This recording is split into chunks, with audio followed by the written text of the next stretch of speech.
Good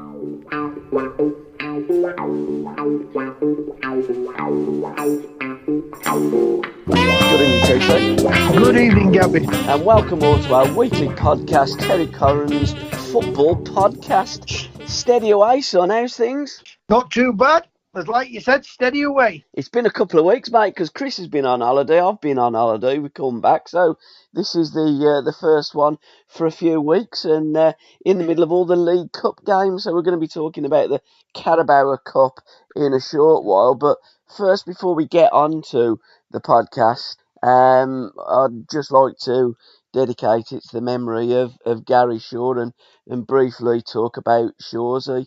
Did your paths ever cross, TC? Yes, it did. I think a couple of times. Obviously, a great player. And obviously, again, injuries shortened his career. And his he had a great career, don't get me wrong, but it was still, it could have been even better still if it weren't for the bad injuries he received. Absolutely. So did you play against Gary, or did you come across him in a social capacity?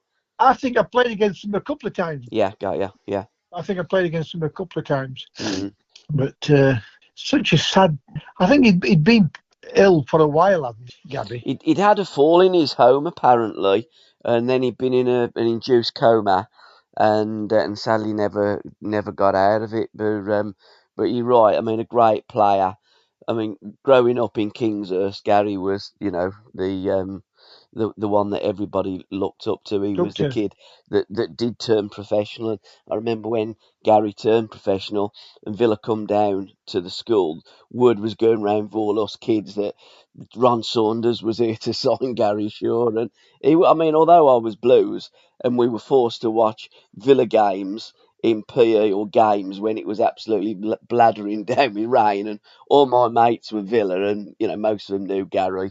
I certainly didn't, and I was the other side of the city, but always had that respect. And I remember first day at school, or one of the first days at school, we was not allowed to play with a queso. We could play with only a tennis ball or a stone, and we went and watched the big kids play, and this blonde-headed lad stood out like a sore thumb. And I remember saying to one of my mates, "Who's he? This kid here?" And he said, "That's Gary Shaw." And I thought, blimey, I'd only seen Trevor Francis control a ball in a tight space and play it like he did. He was just something special.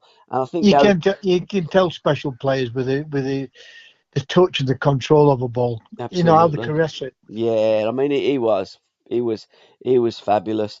And I think he played for Kozel, the open age team, when he was maybe 15, 16. Gary really was head and shoulders above anything. I bumped into him on many occasions, not so much at school because we were first years, he was fifth years, but after school when I used to work in the Bradford and he had a house up in Castle Brum, he used to come into the pub. And there's a professional footballer in the pub. It's Gary Shaw, and he only used to have like a shandy. He'd come in there, have a shandy, and be on his own. Not everybody drank, Gabby. No, I mean, lots did. Don't get me wrong. Yeah. There was more drank than what didn't, but there was always the odd few what did look after themselves. Absolutely, and then in a social capacity, our paths had crossed many times, and I'd done an interview with Gary for the local newspaper that we used to do, the Coalbridge News, on the backseat interview with Shaws, and then bump into him and show him to his seat at the foot. He says, "Gabby, don't show me to a seat, show me to the bar." And we was like, we'd always like bumped him. I'd bump into him in Waitrose. Shaws, how are you? We'd always stop and have a chat, football, and see him down Villa Park, and he'd say, "What are you doing here? I thought you were a Blue Nose." I said, "Well, being in contact with you guys and you giving me such amount of time, I've become a fan of your team of the early 80s. I wasn't when I was a kid, but I have become a fan because they're such fantastic football players and people as well. And at the age of 63, no longer will be with us, so I'll miss not. It's such a young age and all, isn't it? Yeah. I mean, when you look at it with Villa, I mean, he takes over from Brian Little, who had to finish with bad injury. Yeah, absolutely. And then you think, wow, what a great player this kid is. And then, it happens to Villa again, and to Gary Shaw himself, the world at his feet, and it cut short through bad knees. It's incredible. Absolutely. Great players, Yeah, and Browne had actually signed for Birmingham City. I know. He went over. Just weird, isn't Yeah, it? he went over. I think it was Portugal. He went over to see Jim Smith, and he actually signed for Birmingham City, but he failed the medical due to his bad back. And then, as you say, you're looking at Gray and Little. What a front two they were, and absolutely terrorised us. Exactly, and I agree 100% with you. Mm. But what a telepathic duo they were with and Shaw. Saunders just built maybe 3 great teams at Villa, and in the image of each team as well.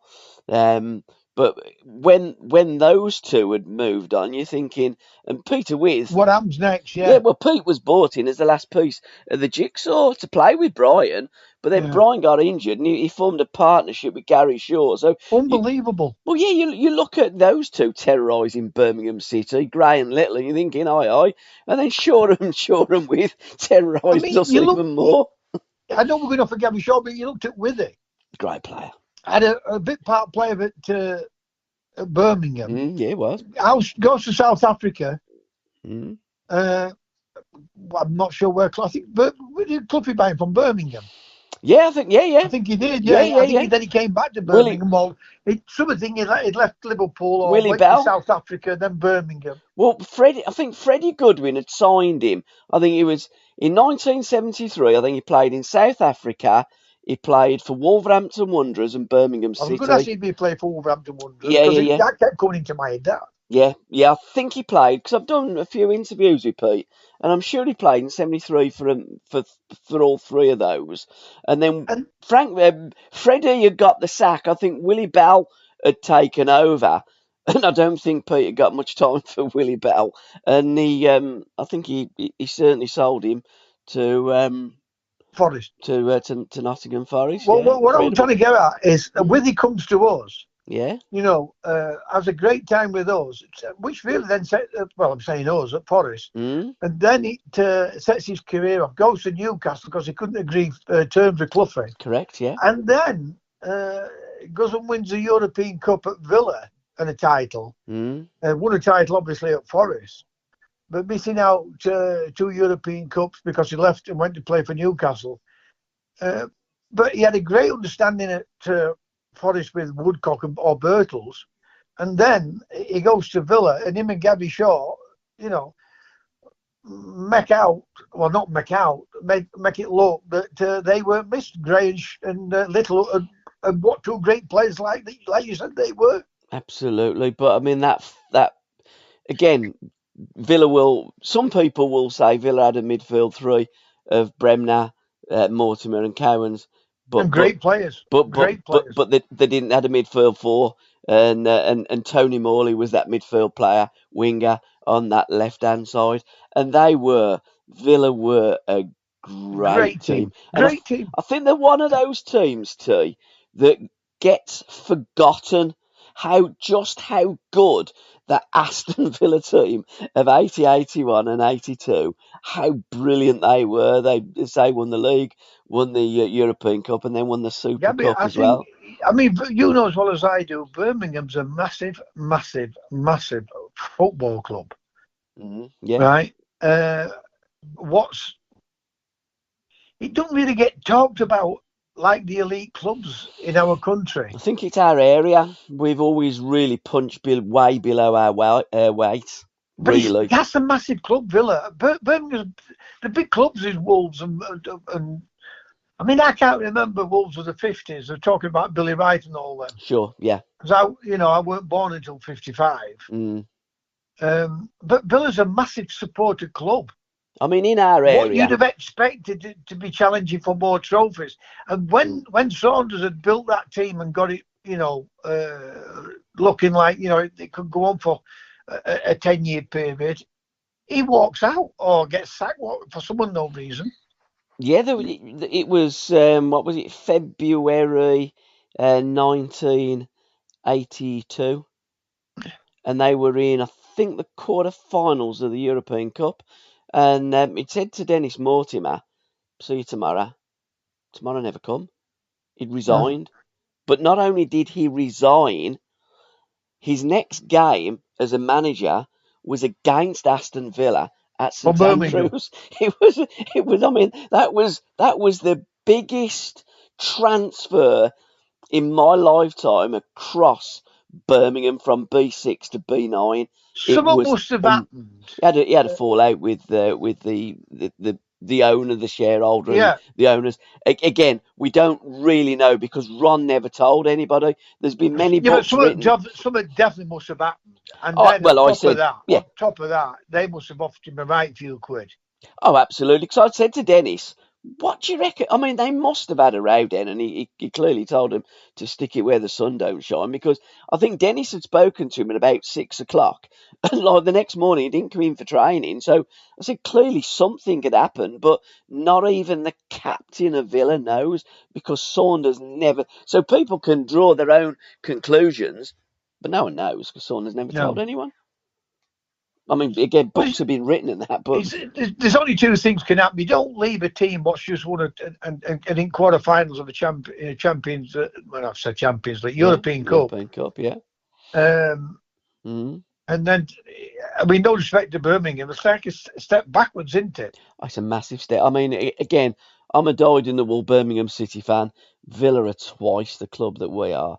I mean, people don't realise how big Aston Villa are huge and should be even bigger. But it's only the fact that they haven't acted like a big club for the last generation. They are now, but for a generation, Villa haven't acted like a big club. And your support does tend to We, all football go fans know elsewhere, if you like. it's a massive football club. Oh yeah. If he'd have had the potential of a billionaire like Chelsea did, Yeah. I mean, because they've got it that's now. there. Yeah. It's there. The support, the foundations, everything's there Mm. for it to be a success. I mean, the ground at Villa Park. I think 55 FA Cup semi-finals are being held at Villa Park. Yeah. Apart from Wembley now doing the cup semi-finals, Villa Park's the next most played venue to host the FA Cup semi-final, and so many football fans have got great memories of Villa Park playing in those semi-finals and those European nights. It's great to see the good times back at Villa, because I've always maintained we need a strong Aston Villa in Birmingham, because then it brings Birmingham up rather than a race to the bottom as it's been for some time. And it's good to watch the local kids. I was watching Villa last night, and lad come on, he's from Sutton Coldfield, and it is great to see the young Birmingham kids playing at top level football for Villa, and some of them like Jude Bellingham and Joe Bellingham playing at Birmingham City as well. So yeah, it's great that the good times really are around the corner for both Birmingham clubs, and I do like to watch them both. I've got absolutely no bias. I want to see them both do very well. So TC, our magic moments are now going to be called the Gary Shaw Magic Moments of the Week. So what have you sourced for us, TC? Well, there's been some great goals when you and went on holiday. I'm trying to think. What's your mate's name again? Chris. Yeah, Sorry? Chris. Yeah. Chris. My mind went completely blank. Chris. Yep. Chris went away. Chris went away first, and then you. There was some great goals. We haven't done it for a couple of weeks. Yeah. And then this week, there's been unbelievable goals. And you think to yourself, but I'm going to go for the Calafiori Arsenal fullback. Unbelievable goal at Manchester City. Unbelievable. I mean, he's cut that right with his body shape right. At a bad angle when you look at it. Yeah. And for it to bend like it bent into that top corner, it was phenomenal. I mean, for me, that's goal of the season already. And Arsenal now master of the dark arts. They do make me laugh, these media people. I mean, it's a professional game. They do what they can to win the game. You're going to put your opponent off as much as you possibly can, and you're going to bend the rules as much as you possibly can. And Well, David Raya went down, didn't he? I don't know if he was injured before, but a goalkeeper went round and says go down. So, you know, Listen, they did everything mm, unillegal in the book to make sure, they got a draw. I got a jock in my ear, kept yeah, saying, why didn't they throw the ball into the box? And I said, it don't make any difference, Jock. Everybody's behind the ball. And yep. one thing what Arsenal did, they Mm. made it so difficult for them. Did last season there as well, didn't they? Yeah, but they had a man sent off. Yes, they did. Yeah, yeah, They had a man sent off. I yeah. mean, uh, they've kept it in their favour right until what, 2 minutes, 3 minutes to go in extra time, whatever it was. Yeah, 9 seconds, wasn't it? Yeah. It was just unbelievable, and it was frustrating as much for Manchester City as it was for Arsenal having the man sent off in one sense. Yeah, I never like it when you get a player sent off because it completely It changes the kills the game. game. Yeah, it Well, does, kills it. it does kill the game, Mm. and you can still get the odd game where it's still entertaining. But Arteta really killed it off with the way how his team performed the second half, But you do everything you can to try and get a result for yourselves. Yeah, absolutely. I mean, we all love to watch the beautiful, fast-flowing game of football, but, at that level, it is fine margins, and who knows that a point there may be the difference between winning the league and not winning the league. And Arteta's done a fantastic job. Great manager. One that you identified years ago, TC. Years ago, when Sheffield Wednesday wanted a manager and nobody really had heard of Arteta, he was your choice. And you got a little bit of stick at the I've got time a few for wrong though, Gabby, I must admit. well, we all get one or two wrong, but you'd have got that one bloody right, Yeah. TC. And Arsenal have got it right because they've kept faith with him. Yeah, my magic moments, I'm just going to highlight a few. Great to see Emi Buendia score last night. Over 500 days he's been off, so it's always great to see a player back to Come back. almost full fitness. And he is a player that I'm a big fan of, Emi Buendia. Tom don't like him, but I think he's an absolute genius. And I think again, it's like having another signing with Emi Buendia back in the Villa ranks. We'd landed at Gran Canaria, so we were at the Las Palmas airport, and we were talking because Carlo Rigoway was a big Villa fan, and they'd just beaten Everton, and we're talking to a lad, and he's going, "Yeah, you." That was a strange game, wasn't it? 2-0 down Oh to come back and win God, 3-2 again. yeah. And Well, poor Everton, you got to feel for Everton. oh, I mean, how many times have they done that? gone like two I think they've goals gone up at and least thrown it. twice. They've gone twice, is it? Yeah, This season. Bournemouth and Villa. Yeah. Wombles was one of them. I mean, that is incredible, that game. But they look so comfortable against Villa at times, didn't they? Again, I don't think that. I mean, well, I didn't see the game because we were flying at the time, and as we'd landed, and then the lad next to me, we were talking. He said, "Have you seen John Duran's goal?" And then Tom messaged Sam, and he'd gone, "Tell Paul the magic moment, John Duran's goal against Everton." So I got it up. What a goal! What a strike! And I think what a player. I did notice in the local press, Unai Emery still says that he's open to offers of 40 million in the summer. So watch this space. Whether it was misquoted or not, I don't know. Whether he's saying things like that to just G him up and to get the most out of him, who knows? But he certainly looks as though he's a player. John Duran, there's something in there for me. Jay Stansfield's goal for Birmingham against Rotherham. I thought that was a tremendous finish. And what a pass by Williamson. I thought it was superb. And Birmingham do I look told you, good. But you were your right, team's yeah. going to be straight back up this year. They're going to absolutely piss it, I think, too.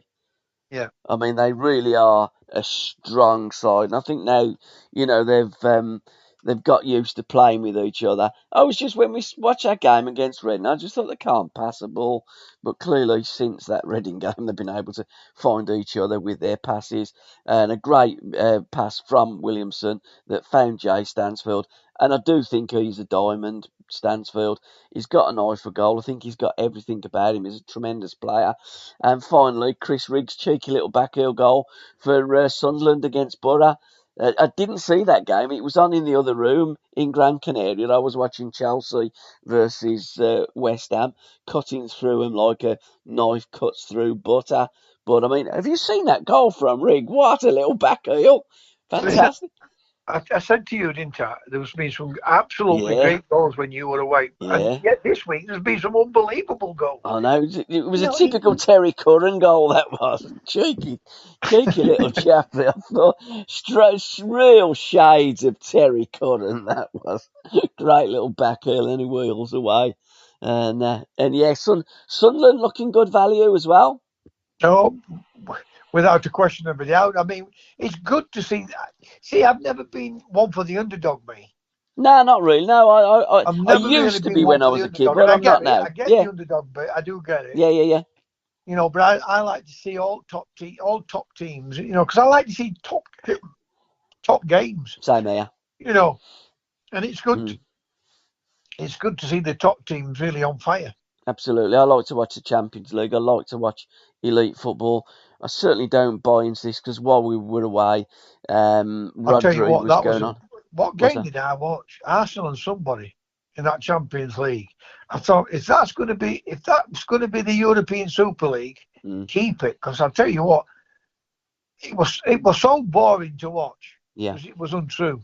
That was did Arsenal play in that Champions League? They played Thursday night against Atlanta. Yeah, and then I didn't we were in realise Puerto Rico. Tottenham. They were playing Tottenham on the Sunday, wasn't? Yeah, they were. Yeah. Oh no, Man City. Sorry. Yeah, so of course, Manchester City. They played Tottenham the week before, but West Ham had just got a goal up at Anfield. Yeah, I've just seen that. Don't know whether they're going to rule that out though. I mean, it's a great little bit of feet. No, they've scored 1-0. They've scored one disallowed. Yeah, they did. Yeah. Ings was offside, but I just wondered whether that ball went out before it come in from the corner. It was a tremendous whip on that corner. But VAR, they'll do their best to try and rule a goal out. I mean, Alvarez there, great feet, almost like Danny Welbeck the weekend. I mean, that's tremendous feat when he walks through that defence. Oh, that was Forest defence, wasn't it? That was another great free kick, that wasn't it? Yeah. Mind you, did you not think that wall was really badly placed? And the goalkeeper... I'll tell you what I did think. I was waiting for Arsenal. I was waiting for them to be drawing at half-time. All the two were up. Yeah. But again, Forest took the lead and then Danny Welbeck scores. Great goal. Yeah. I'm jumping up thinking, get in. That's me, because I got draws. Yes, yeah. And then he scored again. He scored again. I thought, Jesus, work. Can only happen to me, this. That's football for you. But yeah, players strike. Rodri was going on about, again, the old chestnut, playing too many games. I mean, it really is crazy. Football players are not going to go on strike, and B, they're not playing too many games. There's too many competitions. I'm not going to dispute that. They keep inventing these daft competitions. What happens? You know, best thing I would do when I see the manager as bad as what they are, aren't they? Absolutely, yeah, they are. The manager is bad, because at the end of the day, if you dropped him. Yeah. All right, leave him out for a fortnight. See what happens then. Yeah, absolutely. Yeah. How many games you want to play a year, son? Okay, you dropped. But you see, the thing is, again, and we've spoken over the years about this on the podcast. They play less games now. The League Cup, the Carabao Cup, whatever you want to call it, was the Little Woods Cup in '79 when you got to the final. Majority of them don't play in that. Of course they don't know. So they don't play in that. Majority of them don't even play FA Cup now. Absolutely. I mean, to be fair, I was listening to the Bolton manager, Ian Evatt, earlier, and they've made changes going to Arsenal. You're thinking they're all making changes in this competition. It's absolutely, they might as well call it the Reserve Cup. Well, why do teams want to qualify for that Europa Cup League or whatever it is? Because half of them play a weakened team, don't they? They have done in the past. But you know what Europe's doing now, because this is the next stage in the Super League. So one day they'll marry the two competitions up like we used to. The UEFA Cup was arguably as difficult to win as what the European Cup was, because although you'd have the winners of the European leagues, you'd have all the ones that come runners up and third, and that was really good. The Europa League pretty much is that by a different name, but now the winners of the Europa League go into the Champions League, and they're not having the teams falling down from the Champions League into the Europa League. So I think the Europa League, there's going to be stronger teams played in the Europa League, And as a consequence, you watch the prize money will start going up. As soon as the prize money starts going up, play too many games. Okay, we'll play less games and get less money. Why don't you have 16 teams in the Premier League? Then if you keep moaning that you're playing too many games, well, no, we don't want that. We're happy with 20 teams. Oh, so you want to play in the Premier League, you want to play in the Champions League, but you don't want to play in the Cups. Is that what it is? So football has got to do exactly what the Elite Six clubs want. Sod everybody else, or the other, 86 teams. Stuff the rest of them, stuff the non-league, and we'll just pander to the wishes of a few players and a few clubs that play in Europe Wouldn't week in, surprise me if season they out. don't have a 16. Is it 18 top whack European Super League? Well, that's what I think they will do. I think they'll have two teams. They'll have two Eastern and Western conferences, if you like, and they'll have 18 in both, or maybe 16 in both, with 32, depending on what the quality is. And they'll have a little bit of relegation, etc., because they need to have that. And I think that teams like Liverpool and Man United will probably be allowed to have more players, so they'll play a second string, if you like, in the Premier League, and then the team in the Super League as well.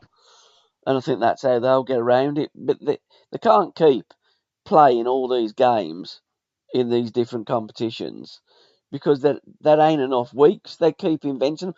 One competition I would love to see is a competition of all the clubs in the world, a World Cup for clubs. I think that would be absolutely fantastic. But they're moaning about that at the moment. But when the Saudis buy it and start giving them billions of pounds, you watch all these clubs that actually don't want to play in it, all of a sudden do want to play in it. It's all about money, sadly. It's an absolute pile of. But that's professional football these days, TC. They'll Yeah, moan about what they don't want to do until they have some money, and then they'll just crack on with it. yeah. I mean, I've never known football where they say you play too much foot. Players that said to them, you play too much because that's all you want to do is play football, not train. You just want to play football. Exactly, and if you're playing all the time, you ain't training, are you? So No. it's like happy days. Wimbledon sinkhole. What do you reckon to that, T? Well, you are you telling me they didn't know they were building on a piece of land what could be dangerous at some point? I just Because find it they've got all the unbelievable. technology for it all, haven't Yeah, they? yeah, yeah. I'm surprised with all the searches, etc., and what have you. I mean, it looks almost like a pitch and putt, don't it, I over would there? imagine if whenever built this place, I would imagine that everything it'd have been double checked, treble checked, and quadrupled. Well, more than quadrupled. I've just said trebled. Yeah, Uh, check to make sure it's an ideal area to build a new football stadium. you'd think so. I've seen football stadia around the world. I mean, some of them are built on the top of bloody mountains, and they don't have this problem that Yeah. Wimbledon have But had. then again, it is Crazy. Wimbledon, and they won't have the money like a Liverpool or a Man United would. So You know who they're going to blame? Do you know who'll get the blame for this? President Trump. Uncle Bulgaria. Uncle Oh, Bulgaria, the Wombles. they'll get the blame. The Wombles will get the blame for that. No, I thought it was absolutely crazy. And while we're on the subject of animals, there's a great blog and group as well, a proper football page and the proper football public. Great lads that do that. Loads of really quirky stuff, non-league stuff. They don't tend to do that much with Premier League, although they do stuff, but they cover all of football, and I'm a real big fan of their work. And I noticed this on their page. Peruvian side club Alianza Lima walked out on the pitch in a recent game with each player holding or walking a dog in an initiative to promote awareness and responsible adoption of puppies and kittens from all over Peru. I'd I've never never seen seen that no page. proper. Yeah, it's called proper football page. I think the one lad's a Palace fan. I think the other lad might be a Watford fan. But yeah, they're good lads, and they do a podcast. I think it's Nigel Callaghan who used to play for Watford, didn't he? Watford, yeah, yeah, yeah, Callaghan, yeah. yeah. And they do a podcast every Sunday.